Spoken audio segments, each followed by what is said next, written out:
ಎಲ್ರಿಗೂ ನಮಸ್ತೆ. Welcome to my YouTube channel. ಇವತ್ತಿನ ವಿಡಿಯೋದಲ್ಲಿ ಗೋಧಿ ಹಿಟ್ಟನ್ನು ಬಳಸಿ ಯಾವ ರೀತಿ ನಾವು ಹೆಲ್ದಿಯಾಗಿರುವಂತಹ ಸ್ನ್ಯಾಕ್ಸ್ನ ರೆಡಿ ಮಾಡ್ಕೋಬೋದು ಅಂತ ತಿಳಿಸ್ಕೊಡ್ತಾ ಇದ್ದೀನಿ. ಈ ರೆಸಿಪಿನ ನಾವು ಸ್ನ್ಯಾಕ್ಸ್ ಆಗಿಯೂ ಸಹ ಬಳಸ್ಕೋಬೋದು, ಹಾಗೆ ಬೆಳಗ್ಗೆ ಬ್ರೇಕ್ಫಾಸ್ಟ್ಗೂ ಸಹ ರೆಡಿ ಮಾಡ್ಕೋಬೋದು. ತುಂಬಾ ರುಚಿಯಾಗಿರುತ್ತೆ. ಮಕ್ಕಳಿಗಂತೂ ಮಾಡಿಕೊಟ್ರೆ ತುಂಬಾ ಇಷ್ಟಪಟ್ಟು ತಿಂತಾರೆ. ಬನ್ನಿ ಯಾವ ರೀತಿ ಮಾಡೋದು ಅಂತ ನೋಡ್ಕೊಳ್ಳೋಣ. ಮೊದಲು ನಾನಿಲ್ಲಿ ಸ್ನ್ಯಾಕ್ಸ್ ರೆಸಿಪಿನ ಮಾಡ್ಕೊಳ್ಳೋದಕ್ಕೆ ಒಂದು ಮಿಕ್ಸಿಂಗ್ ಬೌಲ್ ತೊಗೊಂಡಿದ್ದೀನಿ. ಮಿಕ್ಸಿಂಗ್ ಬೌಲ್ಗೆ 1 ಕಪ್ ಆಗೋಷ್ಟು ಗೋಧಿ ಹಿಟ್ಟನ್ನು ಸೇರಿಸ್ಕೊಳ್ತಾ ಇದ್ದೀನಿ. ಇದ್ರ ಜೊತೆಗೆ ರುಚಿಗೆ ತಕ್ಕಷ್ಟು ಉಪ್ಪು ಹಾಗೆ 1 ಟೀ ಸ್ಪೂನಷ್ಟು ಎಣ್ಣೆನ ಸೇರಿಸಿ ಒಮ್ಮೆ ಇದನ್ನು ಚೆನ್ನಾಗಿ ಡ್ರೈ ಮಿಕ್ಸ್ ಮಾಡ್ಕೊಳ್ಳೋಣ. ಡ್ರೈ ಮಿಕ್ಸ್ ಮಾಡ್ಕೊಂಡಿದ್ದ ನಂತರ ಇದಕ್ಕೆ ಸ್ವಲ್ಪನೇ ನೀರನ್ನು ಸೇರಿಸ್ಕೊಂಡು ನಾವು ಚಪಾತಿ ಮಾಡಲಿಕ್ಕೆ ಯಾವ ರೀತಿ ಹಿಟ್ಟನ್ನು ಸಾಫ್ಟಾಗಿ ಮಿಕ್ಸ್ ಮಾಡ್ಕೊಳ್ತೀವಿ ನೋಡಿ, ಅದೇ ರೀತಿ ನಾನಿಲ್ಲಿ ಚಪಾತಿ ಹಿಟ್ಟಿನದಕ್ಕೆ ಇದನ್ನು ಮಿಕ್ಸ್ ಮಾಡ್ಕೊಳ್ತಾ ಇದ್ದೀನಿ. ನೋಡಿ, ಈ ರೀತಿ ಮಿಕ್ಸ್ ಮಾಡ್ಕೊಂಡಿದ್ದ ನಂತರ ಇದಕ್ಕೆ ಸ್ವಲ್ಪ ಎಣ್ಣೆನ ಅಪ್ಲೈ ಮಾಡಿ ಒಂದು ಪ್ಲೇಟನ್ನು ಕ್ಲೋಸ್ ಮಾಡಿ ಒಂದು 5 ನಿಮಿಷ ಚೆನ್ನಾಗಿ ಇದನ್ನು ನೆನೆಲಿಕ್ಕೆ ಬಿಡ್ತಾ ಇದ್ದೀನಿ. ಈಗ ಇದನ್ನು ಪಕ್ಕಕ್ಕೆ ಇಟ್ಕೊಂಡು ನೆಕ್ಸ್ಟ್ ನಾನಿಲ್ಲಿ ಗ್ಯಾಸ್ ಸ್ಟವ್ನ ಆನ್ ಮಾಡಿ ಒಂದು ಪ್ಯಾನ್ ಇಟ್ಕೊಂಡಿನಿ. ಈಗ ನಾನಿಲ್ಲಿ 1 ಟೇಬಲ್ ಸ್ಪೂನ್ ಆಗೋಷ್ಟು ಎಣ್ಣೆನ ಸೇರಿಸ್ಕೊಳ್ತಾ ಇದ್ದೀನಿ. ಈ ಸ್ನ್ಯಾಕ್ಸ್ ರೆಸಿಪಿನ ಮಾಡಲಿಕ್ಕೆ ಜಾಸ್ತಿ ಎಣ್ಣೆ ಬೇಕಾಗಿಲ್ಲ. ಎಣ್ಣೆ ಬಿಸಿಯಾಗಿದ್ದ ನಂತರ ನಾನಿಲ್ಲಿ ಇದಕ್ಕೆ ಅರ್ಧ ಟೀ ಸ್ಪೂನ್ ಆಗೋಷ್ಟು ಸೋಂಪನ್ನು ಸೇರಿಸ್ಕೊಳ್ತಾ ಇದ್ದೀನಿ. ಸೋಂಪನ್ನು ಸೇರಿಸೋದ್ರಿಂದ ಈಸಿಯಾಗಿ ಡೈಜೆಷನ್ ಆಗುತ್ತೆ. ನಂತರ ಇದಕ್ಕೆ ಸ್ಲೈಸ್ ಆಗಿ ಸಣ್ಣದಾಗಿ ಹೆಚ್ಚಿಟ್ಕೊಂಡಿರುವಂತಹ 1 ಈರುಳ್ಳಿನ ಸೇರಿಸಿ ಸಾಫ್ಟ್ ಆಗೋವರೆಗೂ ಇದನ್ನು ಚೆನ್ನಾಗಿ ಫ್ರೈ ಮಾಡ್ಕೋಬೇಕು. ಈರುಳ್ಳಿ ಸಾಫ್ಟ್ ಆಗಿದ ನಂತರ ಇದಕ್ಕೆ 1 ಟೀ ಸ್ಪೂನ್ ಆಗೋಷ್ಟು ನಾನಲ್ಲಿ ಶುಂಠಿ ಬೆಳ್ಳುಳ್ಳಿ ಪೇಸ್ಟನ್ನು ಸೇರಿಸ್ಕೊಳ್ತಾ ಇದ್ದೀನಿ.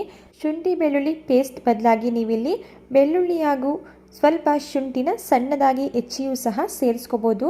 ಶುಂಠಿ ಬೆಳ್ಳುಳ್ಳಿಯ ಪೇಸ್ಟನ್ನು ಸೇರಿಸ್ಕೊಂಡು ಹಸಿ ಸ್ಮೆಲ್ ಹೋಗೋವರೆಗೂ ಇದನ್ನು ಚೆನ್ನಾಗಿ ಫ್ರೈ ಮಾಡ್ಕೊಳ್ಳೋಣ. ನಂತರ ಇದಕ್ಕೆ ನಾನಿಲ್ಲಿ ತುರಿದಿಟ್ಕೊಂಡಿರುವಂತಹ 1 ಕಪ್ ಆಗುವಷ್ಟು ಕ್ಯಾರೆಟ್ನ ಸೇರಿಸ್ಕೊಳ್ತಾ ಇದ್ದೀನಿ. ಇದ್ರ ಜೊತೆಗೆ ತುರಿದಿಟ್ಕೊಂಡಿರುವಂತಹ 1 ಮೀಡಿಯಂ ಸೈಜ್ ಆಲೂಗೆಡ್ಡೆನ ಸೇರಿಸಿ ಮಿಕ್ಸ್ ಮಾಡಿಕೊಂಡು 1-2 ನಿಮಿಷ ಚೆನ್ನಾಗಿ ಇದನ್ನು ಫ್ರೈ ಮಾಡ್ಕೊಳ್ಳೋಣ.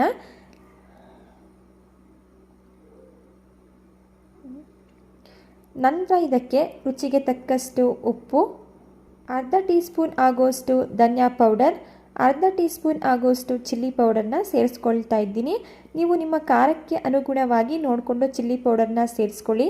ಹಾಗೆ ಸ್ವಲ್ಪ ಅರಿಶಿಣದ ಪುಡಿ, ಅರ್ಧ ಟೀ ಸ್ಪೂನ್ ಆಗೋಷ್ಟು ಗರಂ ಮಸಾಲ, ಇಷ್ಟು ಪದಾರ್ಥಗಳನ್ನ ಸೇರಿಸಿ ಚೆನ್ನಾಗಿ ಇದನ್ನು ಮಿಕ್ಸ್ ಮಾಡಿಕೊಂಡು ಕ್ಯಾರೆಟ್ ಹಾಗೂ ಆಲೂಗೆಡ್ಡೆ ಕಂಪ್ಲೀಟಾಗಿ ಬೇಯೋವರೆಗೂ ಒಂದು ಲಿಡ್ಡನ್ನು ಕ್ಲೋಸ್ ಮಾಡಿ ಮಧ್ಯದಲ್ಲಿ ತಿರುಗಿಸ್ಕೊಂಡು ಇದನ್ನು ಚೆನ್ನಾಗಿ ಬೇಯಿಸ್ಕೋಬೇಕಾಗುತ್ತೆ. ಒಂದೇ ಥರ ಬ್ರೇಕ್ಫಾಸ್ಟ್ ಅಥವಾ ಸ್ನ್ಯಾಕ್ಸ್ನ ತಿಂದು ಬೇಜಾರಾದಾಗ ಒಂದ್ಸಲ ಈ ವಿಧಾನದಲ್ಲಿ ಹೆಲ್ದಿಯಾಗಿರುವಂತಹ ಈ ರೆಸಿಪಿನ ಟ್ರೈ ಮಾಡಿ ನೋಡಿ, ತುಂಬಾ ಸೂಪರ್ ಆಗಿರುತ್ತೆ. ಈಗ ಕ್ಯಾರೆಟ್ ಹಾಗೂ ಆಲೂಗೆಡ್ಡೆ ಚೆನ್ನಾಗಿ ಬೆಂದಿದೆ. ಕೊನೆಯದಾಗಿ ಇದಕ್ಕೆ ಸಣ್ಣದಾಗಿ ಕಟ್ ಮಾಡಿ ಇಟ್ಕೊಂಡಿರುವಂತಹ ಸ್ವಲ್ಪ ಕೊತ್ತಂಬರಿ ಸೊಪ್ಪನ್ನು ಸೇರಿಸಿ ಮಿಕ್ಸ್ ಮಾಡಿಕೊಂಡು ಗ್ಯಾಸ್ ಸ್ಟವ್ನ ಆಫ್ ಮಾಡಿಕೊಂಡ್ರೆ ಕ್ಯಾರೆಟ್ ಹಾಗೂ ಪೊಟೆಟೊ ಸ್ಟಫಿಂಗ್ ರೆಡಿ ಆಯಿತು. ಈಗ ಇದನ್ನು ಪಕ್ಕಕ್ಕಿಟ್ಟು ನಾವು ಕಲಸಿ ನೆನೆಯಲಿಕ್ಕೆ ಇಟ್ಟಿರುವಂತಹ ಗೋಧಿ ಹಿಟ್ಟನ್ನು ನೋಡೋಣ. ನೋಡಿ, ಒಂದು 5 ನಿಮಿಷ ನಾನಿಲ್ಲಿ ಚೆನ್ನಾಗಿ ಇದನ್ನು ನೆನೆಯಲಿಕ್ಕೆ ಬಿಟ್ಟಿದ್ದೆ. ತುಂಬ ಸಾಫ್ಟಾಗಿ ನೆಂದಿದೆ. ಈಗ ನಾವಿಲ್ಲಿ ತಗೊಂಡಿರುವಂತಹ ಹಿಟ್ಟನ್ನು ಈ ರೀತಿ ಮಾಡಿ ನಮಗೆ ಯಾವ ಸೈಜ್ನಲ್ಲಿ ಬೇಕು ಆ ಸೈಜ್ನಲ್ಲಿ ನಾವು ಇದನ್ನು ಕಟ್ ಮಾಡ್ಕೋಬೇಕಾಗುತ್ತೆ. ನೋಡಿ, ನಾನು ಮೀಡಿಯಮ್ ಸೈಜ್ನಲ್ಲಿ ಈ ಚಪಾತಿ ಹಿಟ್ಟನ್ನು ಕಟ್ ಮಾಡ್ಕೊಳ್ತಾ ಇದ್ದೀನಿ. ಈ ರೀತಿ ಕಟ್ ಮಾಡಿದಂತಹ ಪೀಸಲ್ಲಿ ನಾನು 1 ಪೀಸ್ ಅಷ್ಟು ಚಪಾತಿ ಹಿಟ್ಟನ್ನು ತಗೊಂಡು ಇದನ್ನು ಉಂಡೆ ಮಾಡಿ ನಾನಿಲ್ಲಿ ಚಪಾತಿನ ಲಟ್ಟಿಸ್ಕೊಳ್ತಾ ಇದ್ದೀನಿ. ಈ ಸ್ನ್ಯಾಕ್ಸ್ ರೆಸಿಪಿನ ಮಾಡಲಿಕ್ಕೆ ನಾವು ನಾರ್ಮಲ್ ಆಗಿ ಚಪಾತಿನ ಮಾಡಲಿಕ್ಕೆ ಯಾವ ರೀತಿ ಲಟ್ಟಿಸ್ಕೊತೀವಿ ಅದೇ ರೀತಿ ಇದನ್ನು ಲಟ್ಟಿಸ್ಕೋಬೇಕಾಗುತ್ತೆ. ನೋಡಿ, ಇದನ್ನು ಈ ರೀತಿ ಲಟ್ಟಿಸ್ಕೊಂಡಿದ ನಂತರ ಇದಕ್ಕೆ ನಾವು ರೆಡಿ ಮಾಡಿ ಇಟ್ಕೊಂಡಿರುವಂತಹ ಕ್ಯಾರೆಟ್ ಹಾಗೂ ಆಲೂ ಸ್ಟಫಿಂಗ್ ಏನಿದೆ ಅದನ್ನು 1-2 ಟೇಬಲ್ ಸ್ಪೂನ್ ಆಗೋಷ್ಟು ಫಿಲ್ ಮಾಡಿಕೊಂಡು ಚಪಾತಿನ ಈ ರೀತಿ ಫೋಲ್ಡ್ ಮಾಡ್ಕೋಬೇಕಾಗುತ್ತೆ. ನೋಡಿ, ನಾನು ವಿಡಿಯೋದಲ್ಲಿ ಮಾಡ್ತಾ ಇದ್ದೀನಲ್ವ, ಆ ರೀತಿ ನೀವು ಕೂಡ ಫೋಲ್ಡ್ ಮಾಡ್ಕೋಬೇಕಾಗುತ್ತೆ.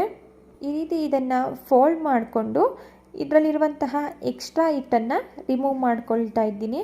ಮಾಮೋಸ್ನ ಯಾವ ರೀತಿ ನಾವು ರೆಡಿ ಮಾಡ್ಕೊಳ್ತೀವಿ ಅದೇ ರೀತಿ ಇದನ್ನು ಸಹ ರೆಡಿ ಮಾಡ್ಕೊಳ್ಬೇಕಾಗುತ್ತೆ.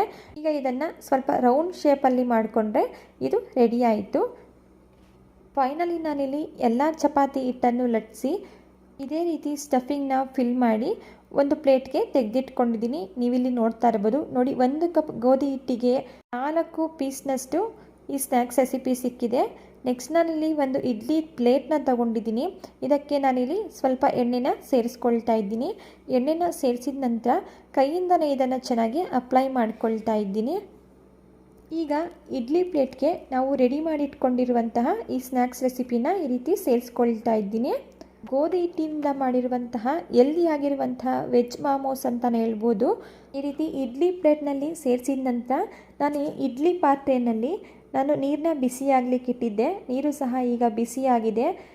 ಇಡ್ಲಿ ಪ್ಲೇಟ್ನ ಇಡ್ಲಿ ಪಾತ್ರೆಯಲ್ಲಿ ಸೇರಿಸಿ ಮೀಡಿಯಂ ಫ್ಲೇಮಲ್ಲಿ ಇಟ್ಟು ಒಂದು 5-6 ನಿಮಿಷಗಳ ಕಾಲ ಇದನ್ನು ಚೆನ್ನಾಗಿ ಬೇಯಿಸ್ಕೊಳ್ತಾ ಇದ್ದೀನಿ.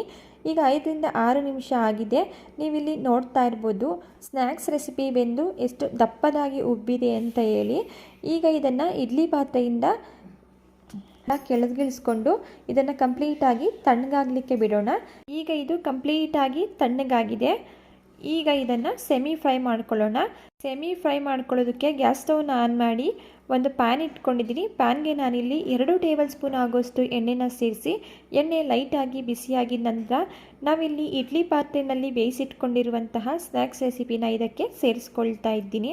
ಫ್ಲೇಮ್ನ ಮೀಡಿಯಂ ಫ್ಲೇಮಲ್ಲಿಟ್ಟು ಎರಡೂ ಕಡೆ ಚೆನ್ನಾಗಿ ಇದನ್ನು ಗೋಲ್ಡನ್ ಬ್ರೌನ್ ಆಗೋವರೆಗೂ ಬೇಯಿಸ್ಕೊಂಡ್ರೆ ಸಖತ್ ಟೇಸ್ಟಿ ಆ್ಯಂಡ್ ಸಿಂಪಲ್ ಆಗಿ ಹಾಗೂ ಹೆಲ್ದಿ ಆಗಿರುವಂತಹ ಸ್ನ್ಯಾಕ್ಸ್ ರೆಸಿಪಿ ರೆಡಿ ಆಯಿತು. ಒಂದು ಸಲ ಈ ವಿಧಾನದಲ್ಲಿ ಮಿಸ್ ಮಾಡದೆ ಟ್ರೈ ಮಾಡಿ ನೋಡಿ, ಖಂಡಿತ ನಿಮಗೆ ಇಷ್ಟ ಆಗುತ್ತೆ.